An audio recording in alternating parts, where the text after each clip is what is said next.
Assalamualaikum warahmatullahi wabarakatuh. Sahabat Nuansa Al-Miftahaini channel yang berbahagia, semoga kita semua senantiasa diberikan kebahagiaan dan kelancaran dalam setiap aktivitas yang kita lakukan. Pada kesempatan saat ini saya berbincang kembali dengan istri saya, Umi Rafiqatul Hasanah Sarjaya Sayin. Sebagaimana biasa, bila saya duduk diskusi dengan Umi, tidak lainlah kita selalu membincangkan masalah sains atau fenomena alam. Tetapi sebelum kita lanjutkan, terlebih dahulu kita intro. Nuansa Al-Miftahaini channel. Klik subscribe and notification.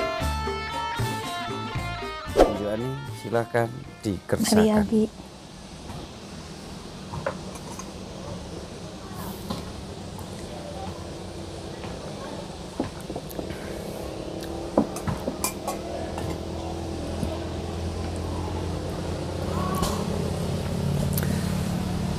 Jadi begini Umi, Allah Subhanahu wa Ta'ala berfirman di dalam surat An-Naba yang sangat terkenal bagi kita semua, bahkan anak-anak pun hafal ayat ini, yakni alam naj'alil arda mihada.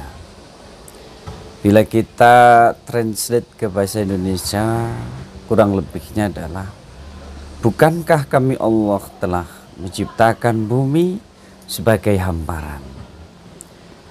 Terdapatlah ada redaksi bumi. Ya. Ini poin yang pertama. Kemudian poin yang kedua adalah mihada, dihamparkan. Nah, kesempatan saat ini saya ingin menanyakan dua hal ini. Yang pertama adalah bumi. Kita khusus pembahasan ini akan mendiskusikan mengenai bentuk bumi itu sebenarnya seperti apa. Lalu nanti yang kedua, apa yang dimaksud hamparan menurut surat, apa yang dimaksud mihada menurut surat An-Naba, alam naj'alil arda mihada. Kita masuk ke pertanyaan yang pertama, Mi. Bentuk bumi dalam pandangan sains itu sebenarnya seperti apa dan berbagai ragam pendapatnya bagaimana? Ya, sebelum kita menentukan bentuk bumi, maka kita ayo kembali atau flashback ke kisahnya dulu, Abi. Ke kisah asal muasalnya. Karena kan ilmu pengetahuan itu kan semakin berkembang dari yang imajinasi terus kemudian ke rasio.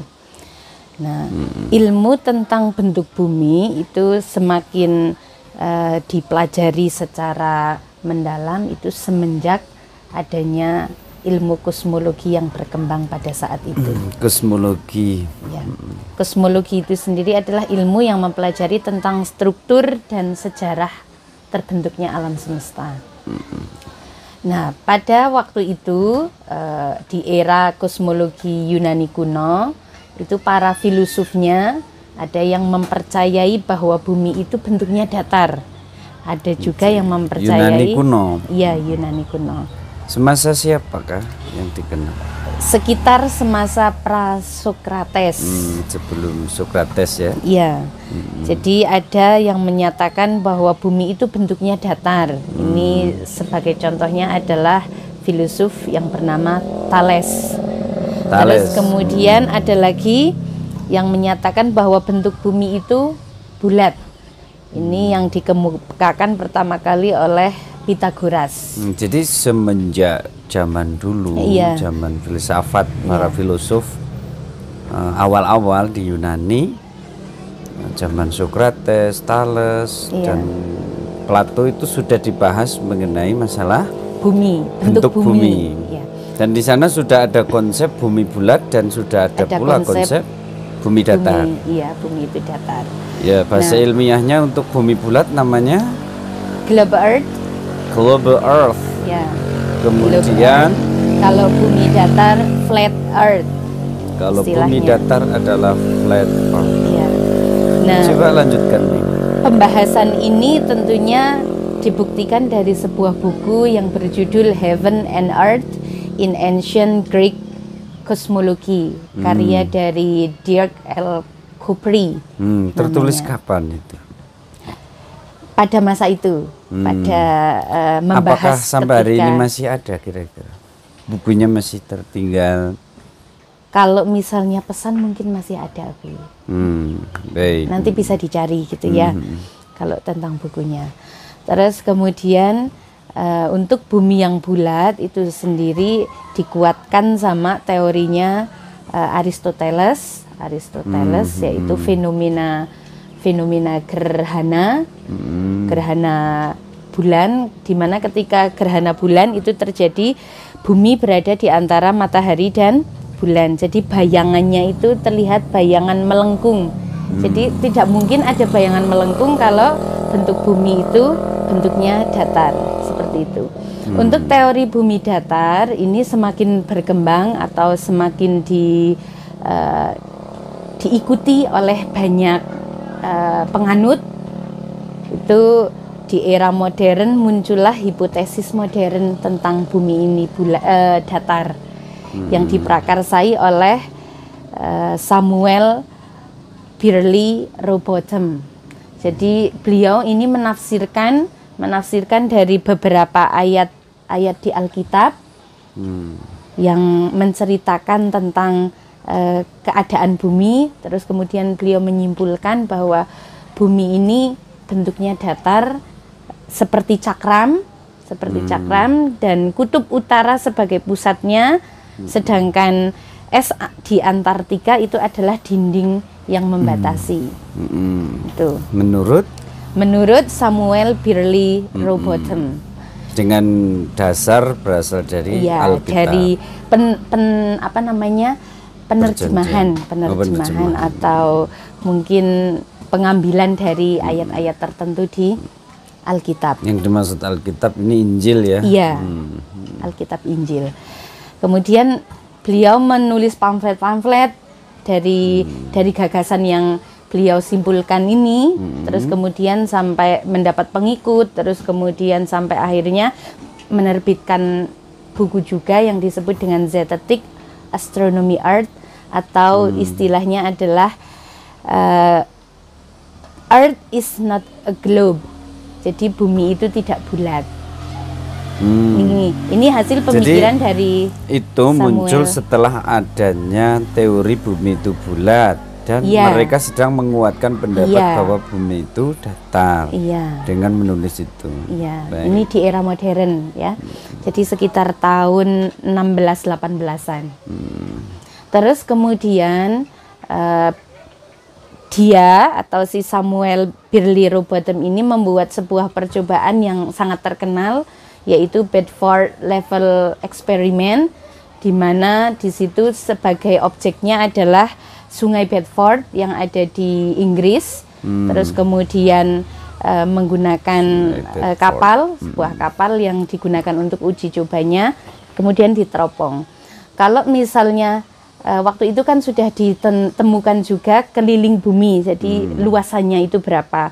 Jadi beliau mengatakan bahwa kalau misalnya perahu tersebut ini sudah melewati sekian kilometer, 6 kilometer, sekitar 6 kilometer, maka nanti badan kapal atau badan perahu tersebut akan kelihatan separuhnya saja, atau mungkin hanya sebagian saja.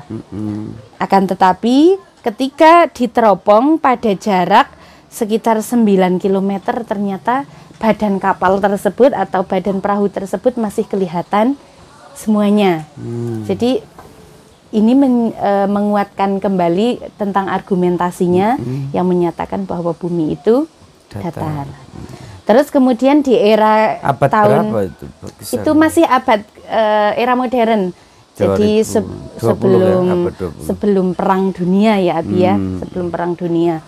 Terus kemudian di era tahun atau abad ke-20 itu muncul lagi penganut flat earth tadi, yaitu Samuel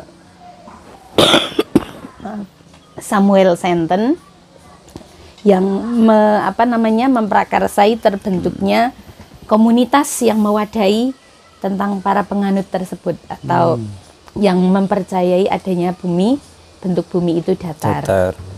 Terus kemudian di tahun 2009 itu penerus dari Samuel Shenton ini yang namanya Daniel Shenton itu membuat sebuah website resmi, situs resmi milik mereka. Tahun 2009. Iya, tahun 2009. Yang di domainnya apa? Domainnya theflatearth.org. Jadi .org. Ini isinya ya tentang sejarah dari pemikiran bahwa bumi itu datar. Ya, nanti kita browsingnya ke sana ya. Ya. Terus kemudian bahkan kalau Flat Earth sendiri itu organisasinya sampai mendunia, Abi. Jadi ada the Flat Earth International Flat Earth Society. Jadi di belahan bumi bahkan sampai sekarang pun masih ada komunitasnya. Komunitas yang saya pernah mewadai. baca juga di website tersebut ya. Mereka cukup meyakinkan, hanya saja mereka memang nggak percaya, membantah total akan argumentasi bumi itu global atau bulat. Terus kemudian di sisi lain kan ada yang menyatakan bahwa bumi itu bulat. Ini juga dikuatkan dengan berbagai eksperimen, seperti contohnya misalnya adanya kapal yang berlayar, ketika menjauhi dari pandangan kita, nanti kapalnya akan semakin tidak kelihatan. Terus kemudian ketika mendekati pandangan kita, kapalnya semakin kelihatan besar. Ini saya urut ya, tadi Umi baru menjelaskan mengenai bumi itu datar. Iya. Tentang sejarah awal dari masa ke masa. Sekarang coba Umi jelaskan tentang bumi itu bulat. Ya. Coba. Bumi itu bulat, satu pembuktiannya tadi ya yang sudah dikemukakan oleh Aristoteles tentang gerhana, di mana bayangan bumi kelihatan di bulan. Pada saat gerhana bulan itu kelihatan ada lengkungannya atau cekungannya. Terus kemudian fenomena kapal. Terus kemudian ada lagi pembuktian yang dilakukan oleh seorang pelayar yang menjelajahi lautan, di mana ketika mulai dari titik A terus kemudian memutar atau menjelajahi secara keseluruhan kembali lagi ke titik A. Ini juga yang terjadi pada masa penjajahan. Jadi masa penjajahan Portugis dan Spanyol itu kan mereka kan punya perjanjian tidak boleh saling bertemu dalam satu kawasan. Jadi yang satu ke arah timur, yang satu ke arah barat. Tapi pada suatu ketika mereka bertemu di Selat Malaka. Jadi kayak shock gitu. Padahal kan beda arah mereka, yang satu ke kanan, yang satu ke kiri. Terus kemudian zona waktu itu juga menjawab bahwa atau menguatkan bahwa bumi ini bentuknya bulat. Zona waktu itu berarti kalau di daerah Inggris jam 8, di Indonesia berarti jam 3, jam 3 pagi. Zona waktu ya. Perbedaan zona waktu. Terus ada lagi argumentasi lain tentang bumi bulat, Umi. Tentang bumi bulat. Gravitasi termasuk enggak? Ya, kalau paham bumi itu bulat itu termasuk salah satunya adalah juga gravitasi. Karena kalau misalnya ini pembantahan ya, Abi ya, pembantahan dari teori bumi itu datar. Kalau misalnya bumi itu datar, pusatnya ada di kutub utara, otomatis gravitasi yang terbesar ada di sini, ya kan? Kalau misalnya hujan, bisa dibayangkan hujan kan turunnya ke bawah. Padahal kan semua yang jatuh itu pasti akan ke pusat gravitasi, ada ke pusat gravitasi. Berarti kalau misalnya yang menganut paham bumi itu datar, nanti secara rasio airnya akan turunnya bukan ke bawah Abi, tapi horizontal. Jadi menuju ke pusat ini, apa namanya, kutub utara. Nah, itu teori perbantahannya. Iya, perbantahannya. Terus juga kalau misalnya bumi itu datar, seandainya bukan seandainya ya, misalnya matahari itu sedang menyinari, otomatis akan kelihatan terus meskipun jaraknya jauh. Iya. Jadi akan terang Terus apa yang dijawab oleh teori flat earth tentang fenomena ini? Setahu Umi, mereka membantahnya itu dengan keyakinan, Abi.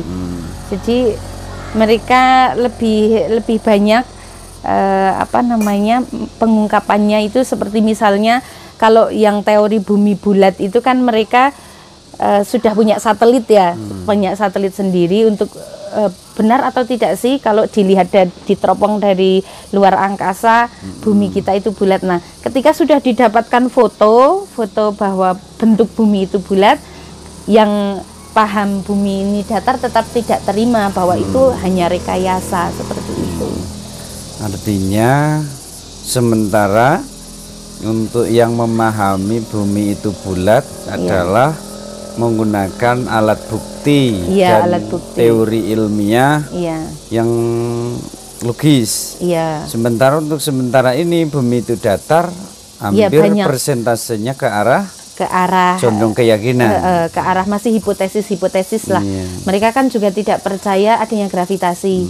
Jadi mereka percayanya kalau suatu benda yang jatuh ini karena perbedaan massa. Apakah menurut Umi teori keyakinan yang demikian masih masuk golongan sains? Menurut Umi, kalau yang tadi percobaan Bedford level eksperimen itu kan karena sudah masuk rasio ya, berarti itu sudah termasuk hasil eksperimen, berarti bisa saja diterima. Akan tetapi tentu saja butuh penguatan, Nabi, butuh penguatan yang lainnya, Jadi tidak boleh hanya pembuktian itu satu saja. Jadi masih butuh banyak pembuktian lain lah yang menyatakan. Itu loh yang tadi saya maksud menguatkan. dengan keyakinan itu tadi. Ya. Jadi yang saya maksud keyakinan semacam itu tuh masuk golongan sains apa tidak gitu. Tidak. Kalau masih keyakinan itu masih masuknya hipotesis. Oke lah, kalau masalah eksperimen, sains sendiri kan punya definisi Mi. Iya. Kalau kita lihat di Oxford ya, di kamus Oxford Dictionary, di sana terlihat bahwa definisi sains itu adalah sesuatu yang terbukti. sebuah pengetahuan yang terbukti Secara empirik ya, secara empirik, penelitian, eksperimen. Iya. Sementara pertanyaan saya adalah yang keyakinan jenis yang tadi bumi itu datar itu kan hampir condong ke arah keyakinan. Kitab suci atau tadi apa tuh? Alkitab. Ya, kitab suci Alkitab maksudnya kan Alkitab kan kitab suci. Iya. Nah, ini masuk golongan sains apa tidak gitu kan. Tentu itu sudah nggak tepat. Terus begini, di antara teori pendapat bumi itu bulat ataupun bumi itu datar, itu yang lebih tua yang mana? Yang lebih tua bumi itu datar. Oke, yang Jadi, lebih tua ya. Cenderung memang mata lebih. kita akan melihat bumi itu kelihatan datar. Datar-datar saja. Oh, coba saya ulangi. Saat orang yang berpandangan bahwa bumi ini bulat Ya. mengatakan salah satu buktinya adalah dengan adanya siang dan malam. Iya, siang Kan dan begitu? malam. Iya. Nah, golongan flat earth tidak bisa menjawab kecuali dengan keyakinan.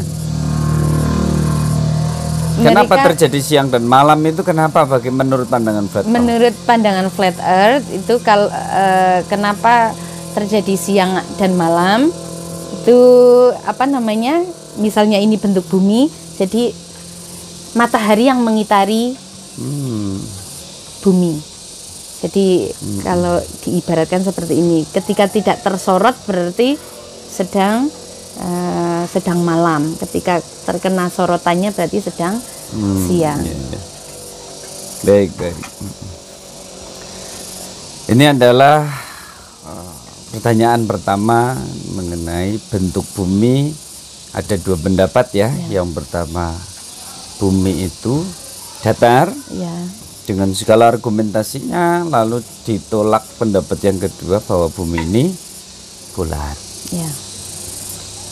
Alam naj'alil arda mihada. Ini adalah ayatnya. Walaupun ayat ini bukan berarti menerjemahkan teori sains, juga ayat ini juga bukan berarti membicarakan tentang bumi itu bentuknya seperti apa, itu tidak. Kan tetapi ayat ini menjelaskan, mengingatkan kepada kita sebagai makhluk Allah agar kita tahu, sadar diri bahwa bumi yang diciptakan mihada ini, yang terhampar seperti ini, akan memudahkan kita dalam segala hal, agar kita bertambah yakin bahwa Allah ini benar-benar sangat memperhatikan makhluknya yang akan tinggal di muka bumi ini. Baik, sekarang masuk ke pertanyaan yang kedua. Arti dari mihada atau yang sering diterjemahkan dalam bahasa Indonesia sebagai hamparan. Hamparan itu menurut Umi definisinya apa dalam bahasa Indonesia? Hamparan ya, hamparan. Sebelum Umi menjawab, Umi akan tanya Abi dulu ya, Abi ya. Ini kan mihada atau hamparan. Kalau secara selintas itu berarti kan dihamparkan, kayak dibentangkan. Akan tetapi Umi ingin tahu terlebih dahulu maksud dari mihada, apakah ini kayak mendukung teori flat earth, mendukung bumi ini bentuknya datar, atau maksud dari ayat tersebut apa sih, Abi? Dalam berbagai tafsir, bila kita membacanya, tafsir-tafsir yang lahir pada abad pertengahan, ini semua hampir condong ke pengertian bumi itu bulat. Tentu sesuai dengan teori sains yang sedang disepakati dari masa ke masa. Salah satunya, bila kita lihat tafsir Indonesia, hampir semuanya mengatakan bahwa bumi itu bulat. Maka pengertian dari alam naj'alil arda mihada ini diartikan sebagai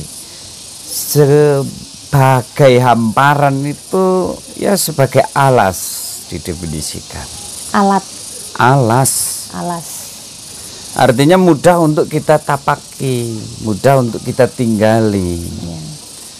Bukan mengartikan bahwa bumi ini bulat ataupun datar. Jadi ayat ini justru tidak membahas mengenai masalah bulat maupun tidak. Bukan masuk dalam bentuk bumi bulat ataupun datar. Tetapi yang dimaksud alam naj'alil arda mihada adalah penegasan Allah tentang bumi ini mudah untuk dijadikan sebagai tempat tinggal. Makanya ini pengingat. Bukan Allah mengingatkan mengharuskan bulat maupun datar. Nah, adapun masalah teori sains, bulat ataupun tidak, ini memang ranahnya ranah sains. Sementara ranah agama adalah sejauh kita mengerti fungsi bumi, maka kita menjadi ngerti tentang Allah Subhanahu wa Ta'ala sebagai sang penciptanya. Dan baik teori flat earth maupun teori global earth akan sepakat bahwa bumi ini sangat bagus untuk tempat tinggal. Bahwa bumi ini menjadi sangat nyaman untuk ditinggali. Mihada. Ada orang mencari ilmu itu minal mahdi ilallah, dia mahd. Dari semenjak lahir, ini brojol itu dalam bahasa Indonesia apa? Semenjak dia lahir itu menunjukkan dia mulai tinggal di bumi itu, mulai melihat jagat raya alam bumi itu. Jadi artinya mihada itu dimudahkan untuk tinggal di sana. Ya, rata juga mudah. Kalaupun bulat, faktanya adalah juga masih mudah. Seumpama teori sains mengatakan bahwa bumi itu bulat. Wong bulatnya juga bukan kecil, nggak kayak bola. Iya. Manusianya kayak kita besar ini, lalu buminya bulat kayak bola, baru kita merasa sempit. Buminya bulat, tetapi kita melihatnya masih mihada, seperti terhampar begini, seperti ya lihat seperti karpet. Bumi itu sendiri kan strukturnya kan berlapis-lapis ya Abi ya. Dan hanya bagian atas saja yang bisa dihuni, yang nyaman dihuni oleh manusia.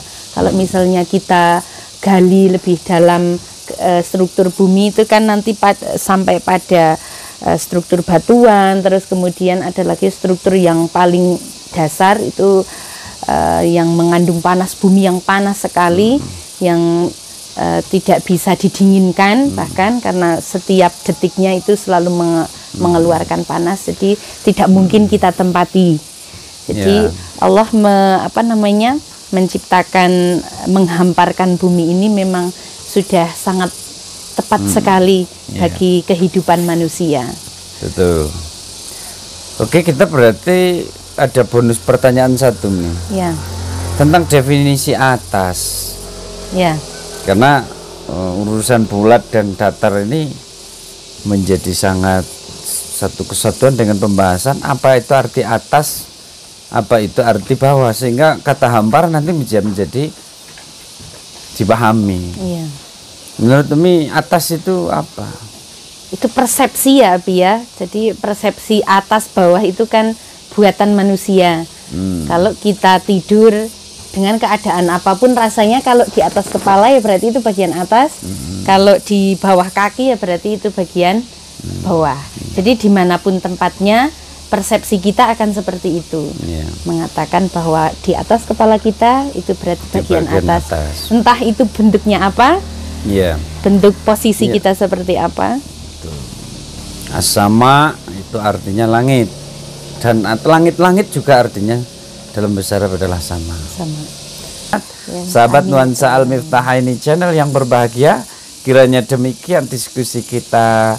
Bila mana kita memiliki kesalahan penjelasan, diskusi yang kurang ilmiah dan kurang bisa dipertanggungjawabkan, saya mohon maaf sebesar-besarnya. Nanti pemirsa, teman-teman semua bisa mencari referensi yang lebih bagus, tapi kita hanya berupaya untuk memancing bahwa kita dibekali akal pikiran patut untuk kita gunakan.